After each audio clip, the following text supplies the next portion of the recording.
4 plans d'action ont été retenus après notre diagnostic qui a eu lieu en fin 2008.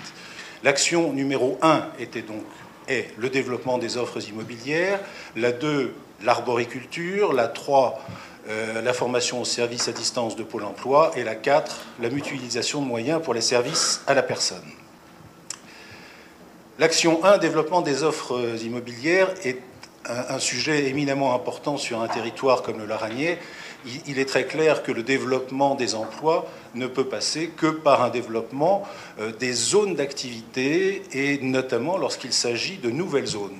Une nouvelle zone est prévue à Laragne, une deuxième zone est prévue au Poët. Ce sont des événements importants dans un territoire comme le nôtre, dans la mesure où ces zones devraient permettre à bon nombre d'entreprises de s'installer, et nous l'espérons évidemment derrière, à ce qu'un certain nombre d'emplois en résultent. Mais la zone du Poët est en train de se mettre en place et sera probablement commercialisable à partir du deuxième semestre de cette année 2010. Il est très clair que le travail qui a été mené par la Chambre de commerce et par HAD notamment est tout à fait important avec le logiciel ImoPro. C'est ce logiciel que nous allons agrémenter au fur et à mesure des différents lots qui vont être achetés.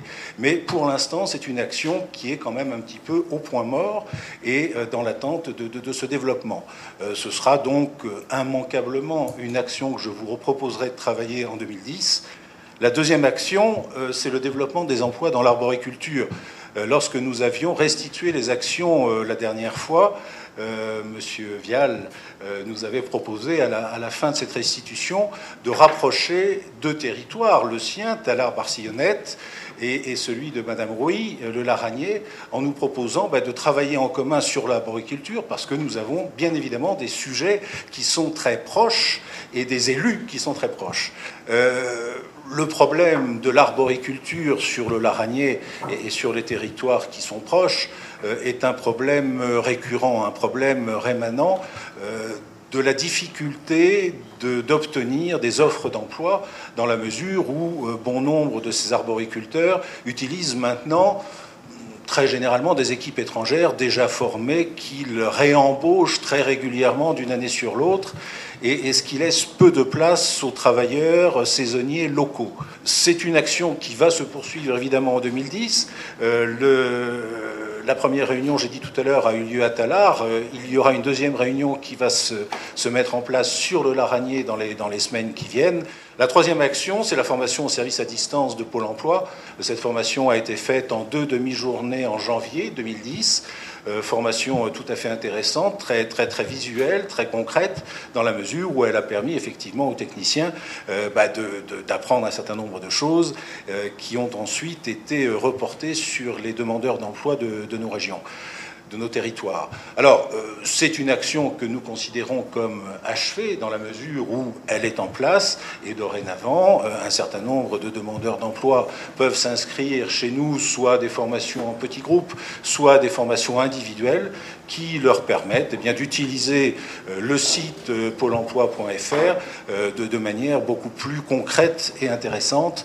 La quatrième action, la mutualisation de moyens pour les services à la personne est quelque chose de très important pour nous, que l'arrivée tant de nouvelles associations qui se cumulent aux anciennes, que j'appellerais les professionnels de l'aide à la personne, auxquels s'ajoutent tous ceux qui ont créé leur propre activité sous un régime auto-entrepreneur, mais également tous ceux qui travaillent en indépendant payés par des chèques emploi-service, les CESU, forment un ensemble de prestataires de services qu'il serait intéressant de réunir, tout au moins déjà sous la forme d'un annuaire qui serait tenu à jour régulièrement, mais également sous la forme d'une plaquette qui pourrait être distribuée aux particuliers afin de les informer non seulement de ceux qui travaillent dans ce sens, deuxièmement de les informer de la législation qui va dans ce sens et troisièmement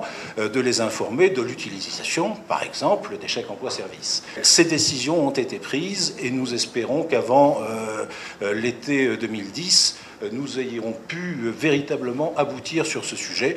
Et notamment, j'ai cité l'annuaire, j'ai cité la plaquette d'information. Il y aura également un forum sur l'aide à la personne qui sera organisé.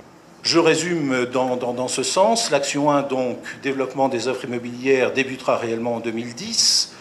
C'est le programme que je vous propose. L'action numéro 2 est débutée et doit être poursuivie en 2010, c'est l'arboriculture. L'action 3 est achevée, c'est Pôle emploi. L'action 4 est en cours et sera poursuivie en 2010, c'est l'aide à la personne. Une idée forte semble émerger de réfléchir et d'agir sur le télétravail. Si l'une des possibilités de créer des emplois était celle-ci, eh bien je crois que le télétravail pourrait permettre à des gens qui ont du mal à se déplacer eh bien de créer leur propre emploi et peut-être d'en créer d'autres. Pour nous faire bien voir, nous, l'Araignée, de l'ADRE et de la Maison de l'Emploi, je tiens quand même à remercier tous leurs services de leurs compétences.